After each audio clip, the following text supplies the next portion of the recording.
Good morning, my beautiful third grade family at Union Park. Miss Soto here, rocking her mullet. Anywho, today's agenda. You will be completing your 30 minutes reading a story of your choice. We will be continuing our lesson on comparing and contrasting. However, this time we are going to be comparing and contrasting 3 sources, okay? I did upload those 3 sources yesterday, so some of you may be a little bit of ahead of the game. If not, today's the day. All right. If you have your packet with you, and if not, go ahead. I'll give you a couple seconds to do that. Go ahead and turn to the Thursday page in your packet. Okay, you're going to see an evidence table. It's a big table. On the left side, it says should, and on the right side, it says should not. Alrighty, go ahead and pull that out for me, please. And I will pull mine up as well. Alright, so we are going to be working on another essay. So, the prompt for this essay is, write an essay in which you give your opinion about whether kids should be given an allowance or not. Use information from the passages in your essay. Today we're just going to work on the evidence table. We will plan and write our essays tomorrow, okay? So as you read these sources, again, there's 3 of them. What you are to do is you're to write evidence for whether or not students should receive allowance on the left side of that evidence table and should not receive allowance on the right side of that evidence table, okay? I'm going to show you how to do this correctly, okay? Let's turn and look at source 2. Okay, turn it into your packet and look at source 2. It says allowance advice. Are you there with me? Okay. It says, when I went to college, I knew how to wash the dishes, how to mow the lawn, and how to save money. My parents expected me to save $1 each week. This helped me form a great habit. Today, I still have 10%. Today, I still save 10% of every paycheck. All right. So, after reading that paragraph, I ask myself, is this evidence that shows why students should or should not receive allowance? Okay, now,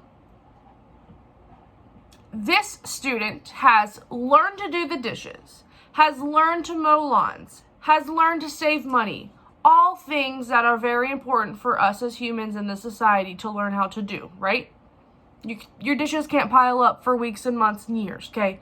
You can't let your lawn overgrow, all right? You have to save money so that you have money, all right? So these all form really great habits. And now this student knows to save money from each of their paychecks, okay? So I would put this down as a should. You should receive allowance, because in receiving allowance, you learn all of these great qualities that you need to learn anyways as an adult, okay?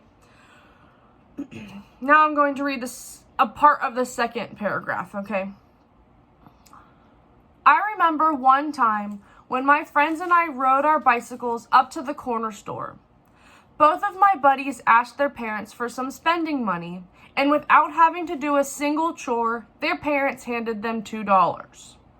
All right, so now, after reading that paragraph, I ask myself, is this evidence that shows why students should or should not receive allowance?